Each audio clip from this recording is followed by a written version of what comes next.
जय श्री राम। इस भाग में सुनिए, जब भगवान श्री राम सभी लोगों को अयोध्या लौट जाने के लिए कहते हैं, उसके बाद सभी लोग क्या सोचते हैं। धर्म से तो करुणायतन, कस न कहूँ अस राम। और लोग दुखित दिन दुई दरस, देख लहूं विश्राम।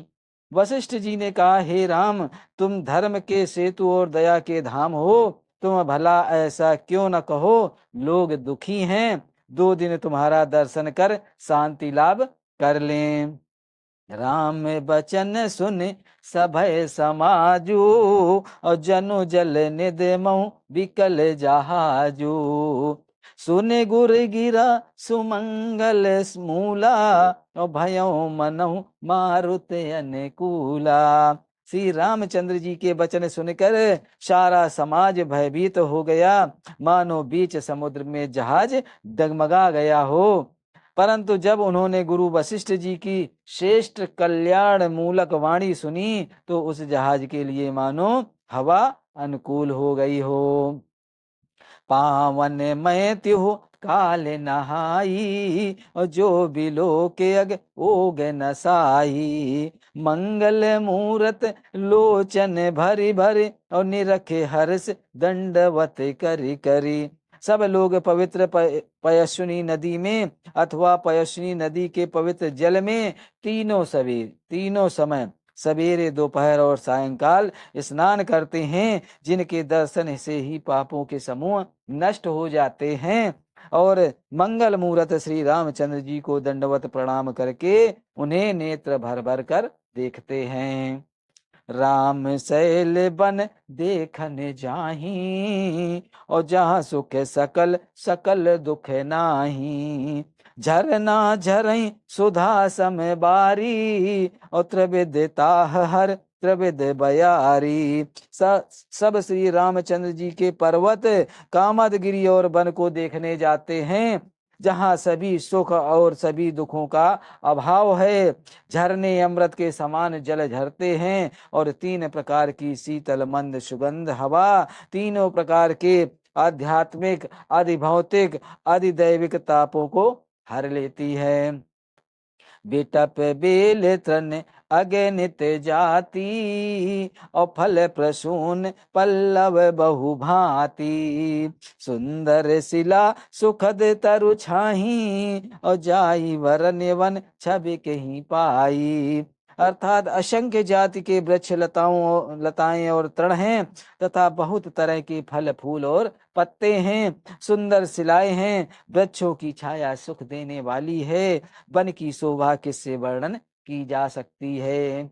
सरन्य सरोरहु जल बिहग, कूजत गुंजत भृंगु। और बैर विगत बिहरत विपिन, मृग विहंग बहुरंग। तालाबों में कमल खिल रहे हैं, जल में पक्षी कूंज कर रहे हैं, भौरे गुंजार कर रहे हैं, और बहुत रंगों से के पक्षी और पशु वन में बैर रहित होकर विहार कर रहे हैं।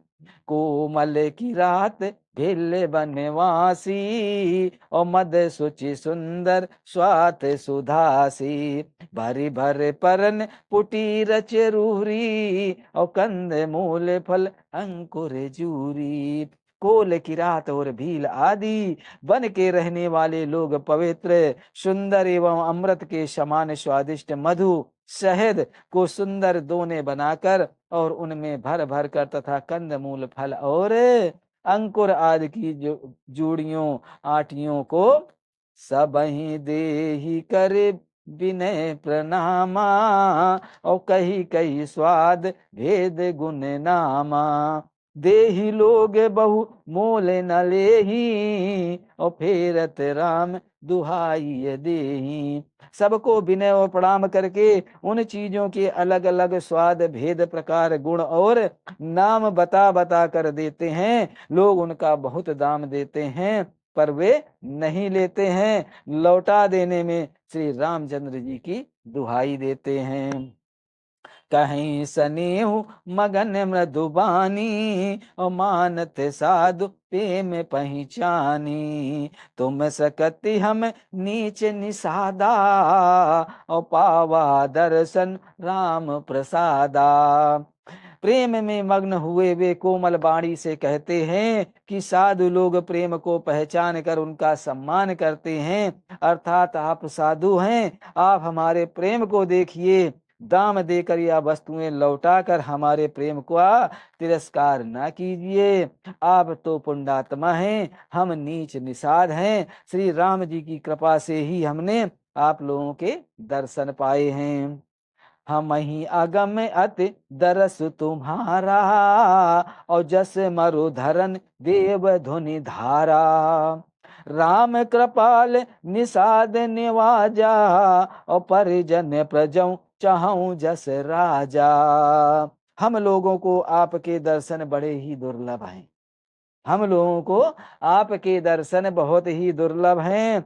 जैसे मरुभूमि के लिए गंगा जी की धारा दुर्लभ है, देखिए कृपालु श्री रामचंद्र जी ने निषाद पर कैसी कृपा की है।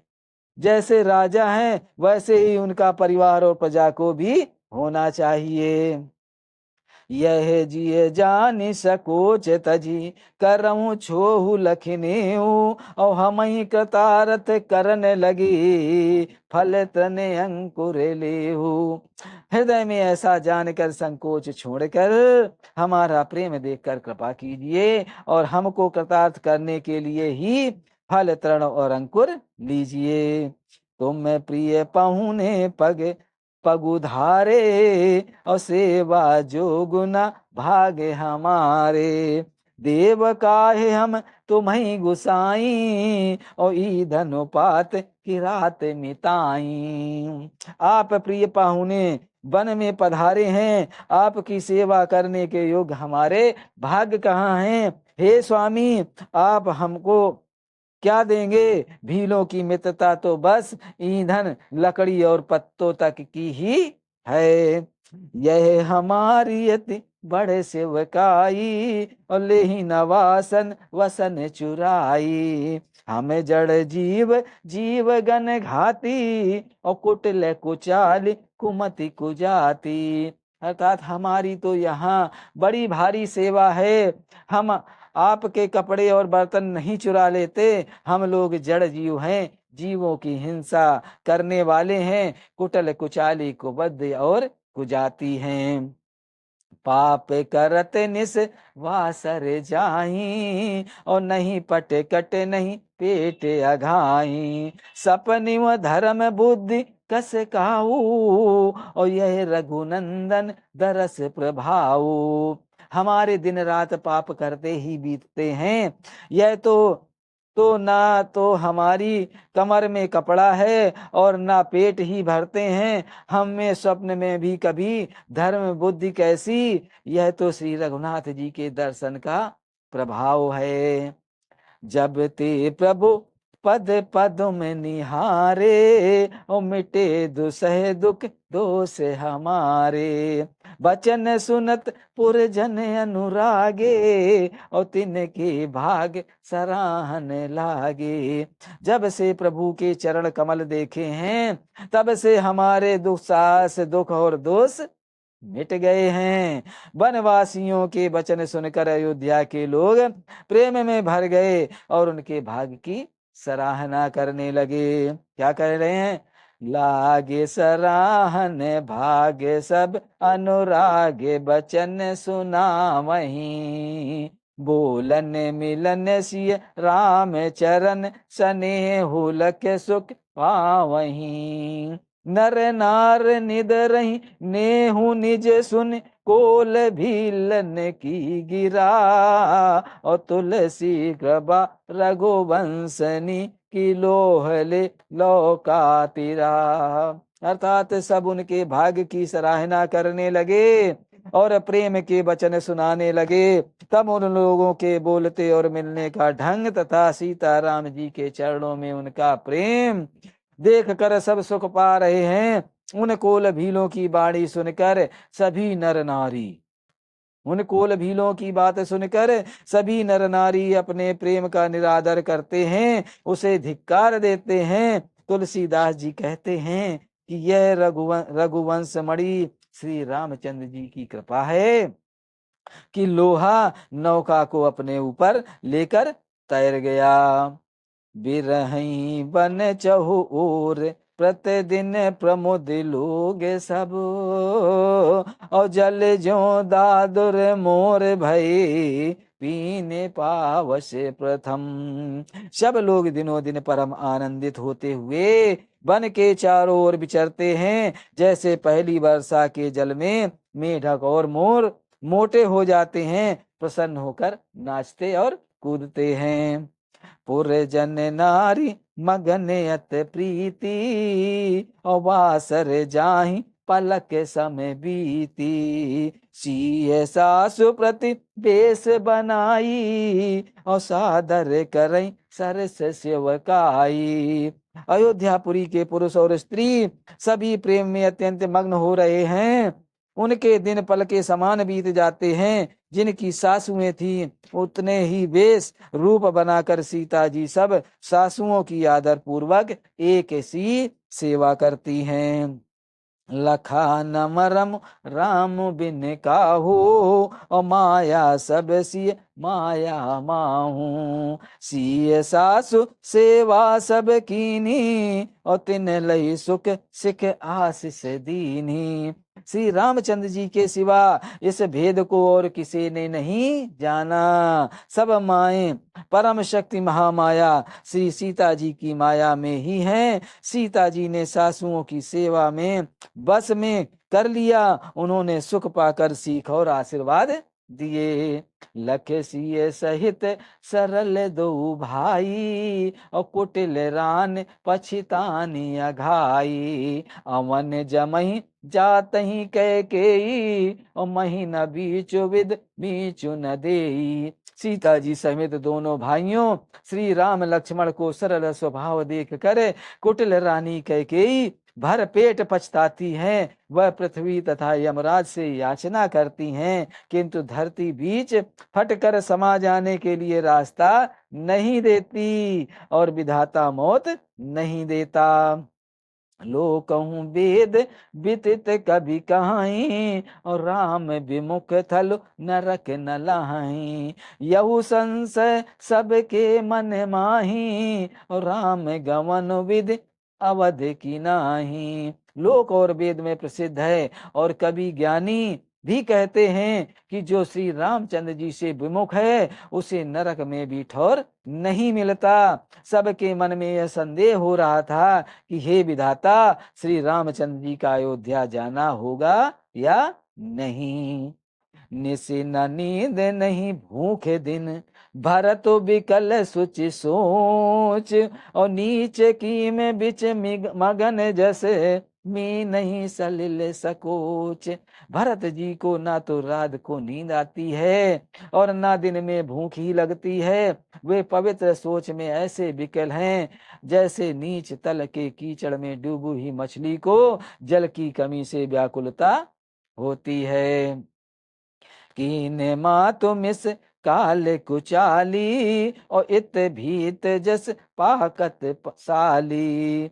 के ही विद होई राम अभिषेको, और मोहि अवकलत उपाय न एको। भरत जी सोचते हैं कि माता के मिससे काल ने कुचाल की है, जैसे धान के पकते समय इतिका भय या उपस्थित हो। अब श्री रामचंद्र जी का राज्याभिषेक किस प्रकार हो, मुझे तो एक ही उपाय नहीं सूझ पड़ता है। अवश्य फिर ही गुर आय सुमानी, और मुनि पुण्य कहब राम रुचि जानी। मातु कहो बहु रही रघुराऊ, और राम जनन हट करब की काऊ। गुरु जी की आज्ञा मानकर तो श्री राम जी अवश्य अयोध्या को लौट चलेंगे, परंतु मुनि वशिष्ठ तो श्री रामचंद्र जी की रुचि जानकर ही कुछ कहेंगे, अर्थात वे श्री रामचंद्र जी की रुचि देखे बिना जाने को नहीं कहेंगे। माता कौशल्या के कहने से भी रघुनाथ जी लौट सकते हैं, पर भला श्री रामचंद्र जी को जन्म देने वाली माता क्या कभी हट करेंगी? मोहि अनुचर कर केतिक बाता, और तेहि मैं कुसमऊ बाम विधाता। जो हट करऊं त निपट कुकर्मू, और हर गिरते गुर सेवक धर्मू। मुझ सेवक को तो बात ही कितनी, मुझ सेवक की तो बात ही कितनी है, उसमें भी समय खराब है, मेरे दिन अच्छे नहीं हैं और विधाता प्रतिकूल है। यदि मैं हट करता हूँ तो यह घोर कुकर्म अधर्म होगा, ऐसा भरत जी सोच रहे हैं। क्योंकि सेवक का धर्म शिव जी के पर्वत कैलाश से भी भारी, निभाने में कठिन है। एकहु जुगत न मन हठरानी, और सोचत भरत रैन बिहानी। प्रात नहाई प्रभु सिर नाई, और बैठत पठे विषय बुलाई। एक भी युक्त भरत जी के मन में न ठहरी, सोचते ही सोचते रात बीत गई। भरत जी प्रातः काल स्नान करके और प्रभु श्री रामचंद्र जी को सिर नवाकर बैठे ही थे कि ऋषि वशिष्ठ जी ने उनको बुलावा भेजा। गुरुपद कमल प्रणाम करी, बैठे आय सुपाई। और विप्र महाजन सचिव सब, जुरे सभा सद आई। भरत जी गुरु के चरण कमलों में प्रणाम करके आज्ञा पाकर बैठ गए। उसी समय ब्राह्मण, महाजन, मंत्री आदि सभी सभासद आकर जुटे। किस लिए जुटे सुनिएगा। बोले मुनिवर समय समाना, और सुनऊ सभासद भरत सुजाना।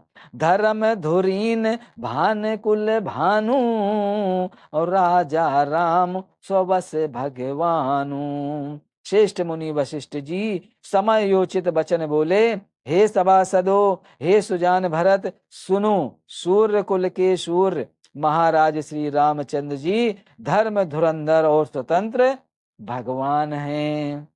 सत्य संध पालक सुत सेतु, और राम जन्म जग मंगल हेतु। गुर पितु मातु बचन अनुसारी, और खल दलु दलन देव हितकारी। वे सत्य प्रतिज्ञ हैं और वेद की मर्यादा के रक्षक हैं। श्री राम जी का अवतार ही जगत के कल्याण के लिए हुआ है।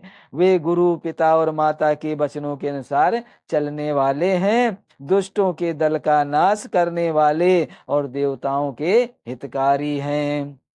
नीत प्रीत परमारथ स्वारथो, और को न राम सब जान जथारथो। विद हरि हरु शशि रवि दिश पाला, और माया जीव करम कुलिकाला। नीत प्रेम परमार्थ और स्वार्थ को श्री रामचंद्र जी के समान यथार्थ तत्व से कोई नहीं जानता। ब्रह्मा विष्णु महादेव चंद्र सूर्य दिक्पाल माया जीव सभी कर्म और काल हैं।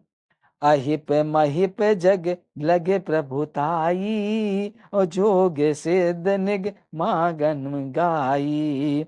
कर विचार जी देखऊनी के, और राम रजाई शीस सबही के। शेष जी और पृथ्वी एवं पाताल के अन्याय, राजा आदि जहां तक प्रभुता है, और योग की सिद्धियां जो वेद और शास्त्रों में गाई गई हैं, हृदय में अच्छी तरह विचार कर देखो तो यह स्पष्ट दिखाई देता है कि श्री राम की आज्ञा इन सभी के सिर पर है, अर्थात श्री रामचंद्र जी ही सबके एकमात्र महान परमेश्वर हैं। जय श्री राम। आज की रामायण यहीं पर समाप्त होती है। आगे का भाग हमारा जरूर सुने और वीडियो अच्छा लगे तो हमारे चैनल को सब्सक्राइब भी करें। जय श्री राम, जय श्री राम।